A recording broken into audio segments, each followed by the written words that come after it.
This is the Introduction to Advanced Algebra 2. I'm Mr. Stark.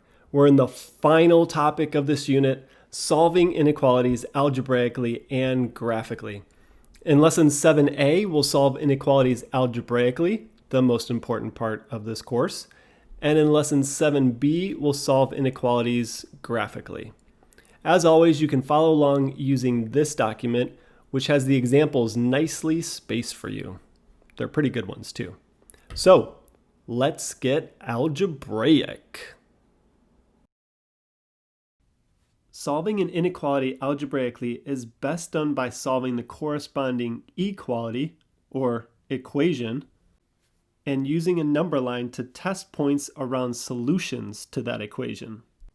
It's a satisfying process and I can't quite explain it. Perhaps you'll agree with me once you try it. Also, it happens to be the same process that we use in calculus to create sign charts.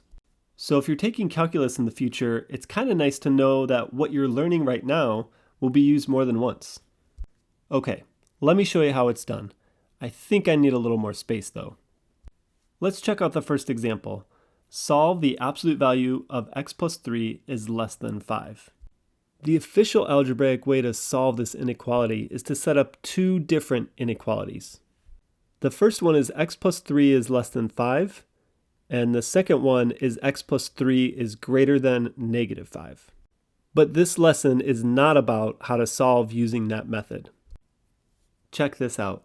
First, solve the equation absolute value of x plus 3 equals 5. That means the expression x plus 3 can be equal to 5 because the absolute value of 5 is 5. But x plus 3 can also be equal to negative 5 because the absolute value of negative 5 is 5. Therefore, we have two equations that should seem logical to you, and two equations that we can solve. Solving the left equation, we get x equals negative 8, and solving the right equation, we get x equals 2. While negative 8 and 2 are solutions to the equation, we're actually looking for the solution to the inequality. So let's plot these solutions on a number line and test the points around them and between them. So let's pick those points. A number that's in between negative 8 and 2, which is pretty easy to deal with, is 0. A simple number that's greater than 2 is 3. And while negative 9 is the next smallest integer below negative 8, sometimes it's easier to work with 10, so I'm choosing negative 10. And I think that's what I like about this process. There's a solid structure, but I get to pick whatever numbers I want to work with inside that structure. It's kind of cool. Let's test negative 10 first. That means we plug negative 10 in for x. So we have the absolute value of negative 10 plus 3 is less than 5. Negative 10 plus 3 is negative 7. The absolute value of that is 7. So is 7 less than 5? No. Therefore, any number less than negative 8 is not a solution to this absolute value inequality. Now let's test x equals 0. Plugging it in, we have absolute value of 0 plus 3 is less than 5. Absolute value of 3 is 3. Is 3 less than 5? Yes, it is. That means any number between negative 8 and 2 will be a solution to this inequality. Finally, let's check x equals 3. The absolute value of 3 plus 3 is less than 5. Is 6 less than 5? No. That means numbers above 2 will not be solutions to the inequality. And the final solution to this inequality in interval notation is negative 8 comma 2 with parentheses. We exclude negative 8 and 2 because the inequality does not include an equal sign. In the next few examples, we'll apply the same process but get more efficient as we do it. This next example is a quadratic inequality. Solve x squared minus x minus 12 is greater than 0. Once again, we'll solve the equation first, and we'll do that by factoring. Let's set up two binomials. In each binomial, there's an x, and we need to think about what two numbers multiply to negative 12 and add to negative 1. Negative 4 and 3. Therefore, the solutions are x equals negative 3 and x equals 4. So let's plot those two solutions on a number line and test the points around them. For the middle part, I'm choosing x equals 0. For the right part, I'm choosing x equals 5. And I might as well choose -5 for the left part. Let's start in the middle again and plug our numbers into the factored form of the quadratic. So we have 0 minus 4 times 0 plus 3, and we're wondering if that's greater than 0. Is -4 times 3 greater than 0? No, because that's -12. Then let's test x equals 5. So we have 5 minus 4 times 5 plus 3. Is that greater than 0? Is 1 times 8 greater than 0? Yes, 8 is greater than 0. This is where I want to pause for a moment. If we graphed y equals x squared minus x minus 12, we would get a parabola. And that parabola could either be facing upward or downward. And that means the graph either goes up then down or down then up. In this case, we're comparing the quadratic to 0. So we're trying to find out when the parabola is above the x-axis.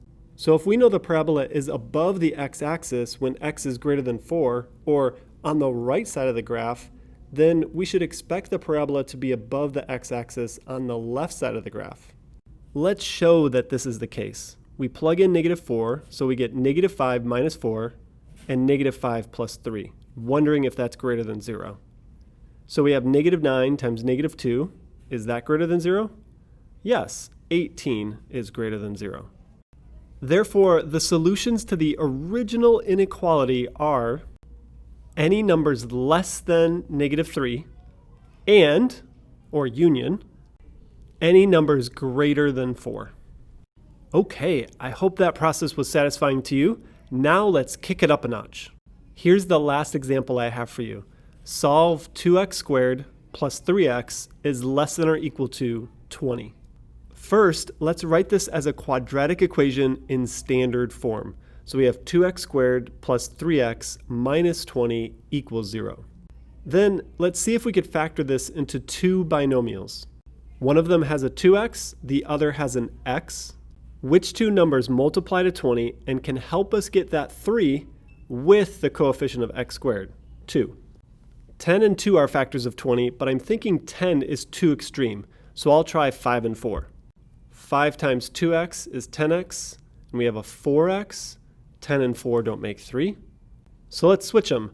2x times 4 is 8x, minus a 5x is 3x. So the 5 is negative and the 4 is positive.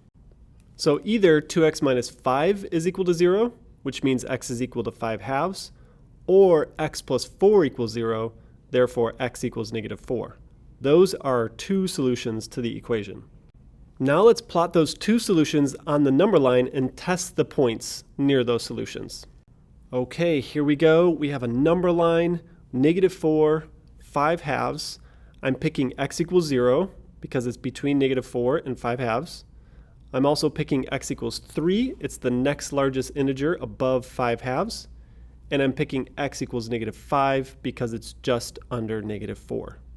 When we test the values this time, let's just use signs, positive or negative. So let's plug in 0.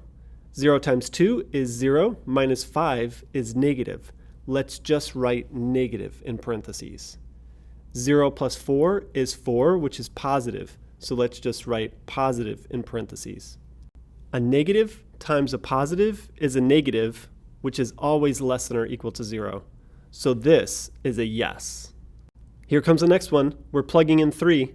3 times 2 is 6, minus 5 is positive. 3 plus 4 is 7, which is positive. So we have a positive times a positive. Is that less than or equal to 0? Never. And the last one, plugging in a -5. -5 times 2, -10, minus 5 is definitely negative. -5 plus 4 is negative. A negative times a negative is a positive. And is a positive less than or equal to 0? No. See how crazy efficient that is? It's amazing. That crazy, amazing, efficient process leaves us with the final solution of -4, 5 halves inclusive of the endpoints. And it should make sense that the endpoints are included because we have a less than or equal to sign. Well, I hope you enjoyed learning about that crazy, amazing, and ultimately efficient process. And don't forget, we use this process in calculus. In the next lesson, we'll solve inequalities graphically. Hope to see you then, and thank you so much for watching.